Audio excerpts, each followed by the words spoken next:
Praise lord. మన ప్రభువును రక్షకుడైన క్రీస్తు యేసు వారి నామములో ఈ సాయంకాల శుభములు మీకు తెలియజేస్తున్నాను. బ్లెస్డ్ టైమ్ విత్ జీసస్ అనేటువంటి సెషన్‌కు ప్రేమతో మిమ్మల్నందరిని ఆహ్వానిస్తున్నాను. ప్రభువులో మీరందరూ ఆనందిస్తున్నారని నేను నమ్ముతున్నాను. ప్రభువులో ఆనందించడం గొప్ప భాగ్యాన్ని దేవుడు మనకి ఇచ్చాడు. ఆయన బిడ్డలుగా ఆయనలో ఆనందించేటువంటి కృపలో మనం వర్ధిల్లుతున్నామని నేను నమ్ముతున్నాను. చిన్న ప్రార్థన చేసుకొని మనం ఈ సెషన్ ప్రారంభించుకుందాం. జీవాధిపతిమైన తండ్రి, మీకు వందనాలు, స్తుతులు, స్తోత్రాలు చెల్లిస్తున్నాను తండ్రి. ఈ పునరుద్ధరణ దినమందు మరొక సాయంకాల సమయంలో మీ నామాన్ని జ్ఞాపకం చేసుకోవడానికి, మిమ్మల్ని స్తుతించడానికి, ఆరాధించడానికి, మీతో ధన్యకరమైన సమయాన్ని గడపడానికి మరలా మమ్మల్ని తీసుకుని వచ్చిన విధానం బట్టి మీకు స్తోత్రాలు చెల్లిస్తున్నాను. గడిచిన వారమంతా తోడుగా నడిపించారు. నూతన వారంలో మరొకసారి మిమ్మల్ని ధ్యానించుకునే భాగ్యాన్ని మాకు ఇస్తున్న విధానం బట్టి మీకు స్తోత్రాలు చెల్లిస్తున్నాం. ముందున్న సమయాన్ని మీ దగ్గర రక్షణ స్థలకు అప్పచెప్తున్నాం తండ్రి. వాక్యంలోనూ, ఆరాధనలోనూ, ప్రార్థనలోనూ తోడై నడిపించండి. మీకు మహిమకరంగా, మాకు దీవెనకరంగా ముందున్న సమయాన్ని మలచమని మీ దగ్గర రక్షణస్థలకు మనం చెప్పుకుంటూ, మీరు మాతో మాట్లాడమని, మీతో ధన్యకరమైన సమయాన్ని గడపడానికి మాకు సహాయం చేసి నడిపించమని యేసు నామములో అడిగి వేడుకుంటున్నాం తండ్రి. ఆమేన్. ఆమేన్. హల్లెలూయా. కొద్ది నిమిషాలు ప్రభువుని స్తుతిద్దాం. ఆయన సన్నిధిలో సంపూర్ణమైన సంతోషం కలదు.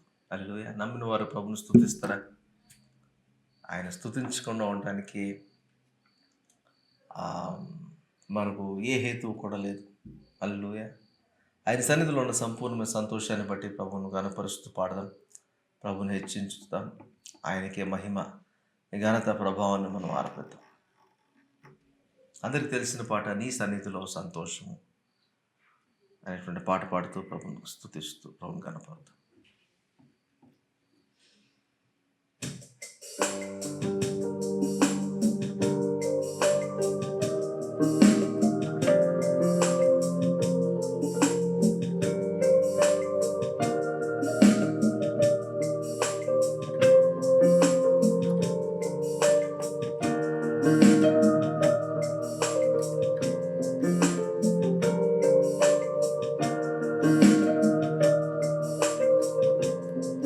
నీ సన్నిధిలో సంతోషము, నీ సన్నిధిలో సమాధానము, నలిగి ఉన్న వారిని బలపరచు, చెరలో ఉన్న వారికి స్వాతంత్రము, నీ సన్నిధిలో సంతోషము, నీ సన్నిధిలో సమాధానము, నలిగి ఉన్న వారిని బలపరచు, చెరలో ఉన్న వారికి స్వాతంత్రము.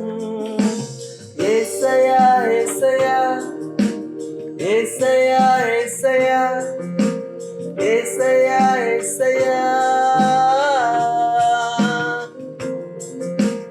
యేసయ్యా యేసయ్యా యేసయ్యా యేసయ్యా యేసయ్యా యేసయ్యా నీ సన్నిధిలో సంతోషము. అందరం పాడదాం. నీ సన్నిధిలో సమాధానము, నలిగి ఉన్న వారిని బలపరచు, చెరలో ఉన్న వారికి స్వాతంత్రము. నీ సన్నిధి, నీ సన్నిధిలో సంతోషము, నీ సన్నిధిలో సమాధానము, నలిగి ఉన్న వారిని బలపరచు, చెరలో ఉన్న వారికి స్వాతంత్రము. యేసయ్యా యేసయ్యా యేసయ్యా యేసయ్యా యేసయ్యా యేసయ్యా యేసయ్యా యేసయ్యా యేసయ్యా యేసయ్యా యేసయ్యా యేసయ్యా యేసయ్యా నాలో నీవు